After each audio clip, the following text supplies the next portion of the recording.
Les vraies voix Sud Radio. 3 mots dans l'actu, Félix, qui sont préventifs, nourrissons et rats. Le gouvernement invente le 49.3 préventif sur le budget. Un 49.3 prêt à dégainer au cas où. Le Conseil des ministres donne son feu vert en affirmant ne pas vouloir s'en servir si possible.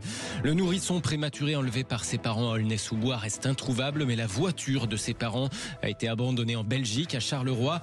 Et puis après Elon Musk et ses millions de dollars distribués au soutien de Donald Trump, l'équipe de Kamala Harris offre du Barack Obama sur scène en train de rapper aux côtés d'Eminem. Les vraies voix Sud Radio. Ne rentre pas trop tard, surtout. Ne prends pas froid. Ah oui, ne prends pas froid, sors couvert, prudence et mère de sûreté, etc., etc. Le retour des expérimentés au pouvoir, c'est l'occasion de redécouvrir la sagesse multiséculaire de nos bons vieux proverbes. Un tiens, vaut mieux que deux tu l'auras. Oui, ce matin, le gouvernement Barnier a entériné en Conseil des ministres la possibilité d'utiliser l'article 49.3 pour abréger les débats budgétaires, mais un 49.3 préventif, un 49.3 au cas où. L'objectif, c'est de ne pas s'en servir, assure la porte-parole du gouvernement, Maud Bréjon. La faculté a été donnée au Premier ministre à titre provisoire d'utiliser le 49.3. C'est une possibilité constitutionnelle, mais l'objectif du Premier ministre Michel Barnier n'a pas changé, celui de laisser toute sa place au débat, comme j'ai déjà eu l'occasion de le dire, et de le faire dans le respect du Parlement qui est le sien. C'est donc, je le redis encore une fois, à titre préventif, l'objectif du gouvernement n'est pas d'utiliser le 49.3, mais bien de laisser les débats se tenir dans les deux chambres, à l'Assemblée et au Sénat. Maud Bréjon, porte-parole du gouvernement ce matin après le Conseil des ministres. Michel Barnier ne va donc pas engager immédiatement, en tout cas, la responsabilité de son gouvernement. Un 49.3 qui, on le rappelle, permettrait de faire adopter sans vote les budgets de l'État, sauf si le gouvernement était renversé par une motion de censure. Elle a l'air, pardon, Philippe, d'être au bout du rouleau. Hein. Oui, c'est vrai. La fatigue, Je l'aime bien, elle a une bonne voix. Mais hier, on a fait un sondage, c'était le grand débat.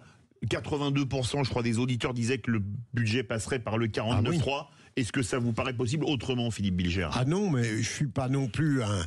je parie pour le 49.3, ça me paraît évident, mais... Oui, je pense que et 49.3 et la motion de censure rejetée, puisqu'on a le RN qui fait le pas de deux, donc ils détestent ce budget, mais ils vont pas voter pour empêcher ce gouvernement de l'appliquer. Donc ça, c'est vraiment... Tout dépend de toute façon du Rassemblement national. Ils ont donné la couleur, elle est donnée. On sait qu'il y aura un 49.3 et qu'il y aura évidemment un rejet de la motion de censure. C'est écrit. Éric Revel.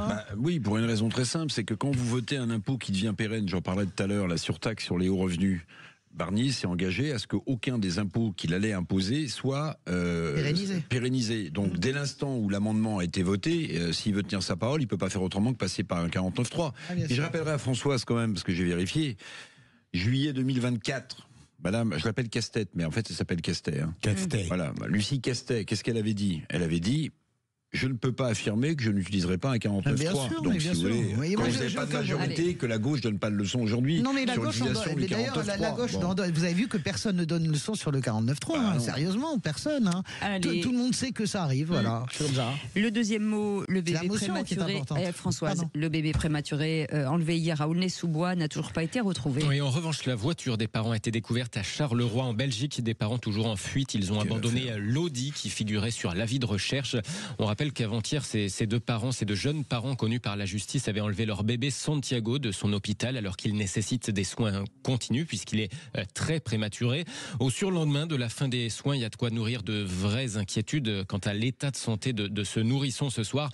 En tout cas, hier soir, la Belgique, après la France, avait à son tour lancé un avis national de disparition. Ils sont bien passés par là puisque la voiture est donc à Charleroi, mais aucune trace d'eux. Alors c'est fou parce que c'est enlèvement d'enfants en bande organisée, hein, quand même. Mais c'est quand même dingue. Je suis naïf, mais quel peut être le motif? De sauver l'enfant qui est en danger de mort absolu. C'est-à-dire qu'aujourd'hui... Non, mais je veux dire, pourquoi l'ont-ils pris?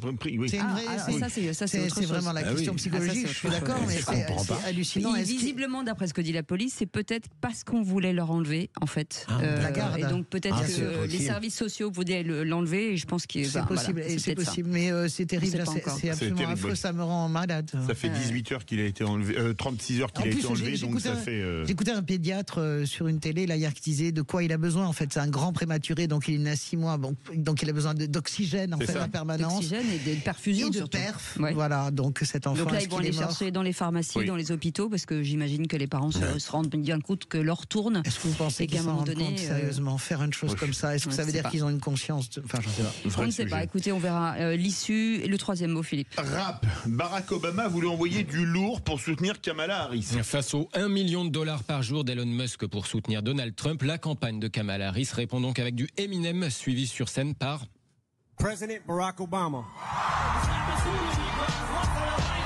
L'ancien président Obama, annoncé par Eminem, donc à Détroit dans le Michigan. Il s'est dit nerveux de lui succéder sur scène. Pour autant, très vite, il a donné le change sur la scène de ce meeting. I'm nervous, but on the surface I look calm and ready to drop bombs, but I keep on forgetting. Barack Obama qui rappe, en tout cas qui déclame du Eminem. Nous n'avons pas besoin de voir à quoi ressemble un Donald Trump plus âgé, plus fou et sans garde-fou, a-t-il aussi lancé sur un registre plus sérieux. Ou encore, je le cite, Kamala Harris défend un avenir dans lequel les libertés seront protégées et maintenues. Est-ce que ce sera aussi contre-productif qu'en France, les soutiens de vedettes comme ça, de gens qui n'ont pas forcément réussi dans leur mandat? Mais excusez-moi, est-ce que ça ne devient pas n'importe quoi? Qui donne $1 million, l'autre qui fait venir machin.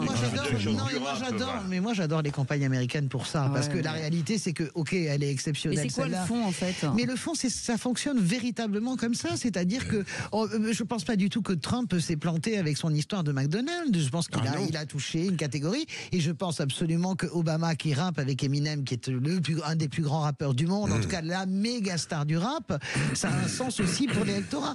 Ils sont tous en train de se battre là pour l'électorat qui n'a pas encore décidé.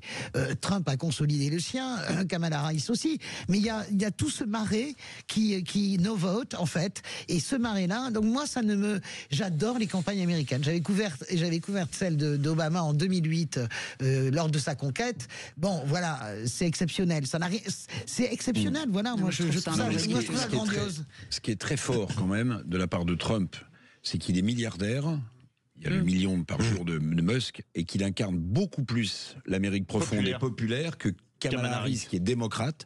En fait, un rappeur...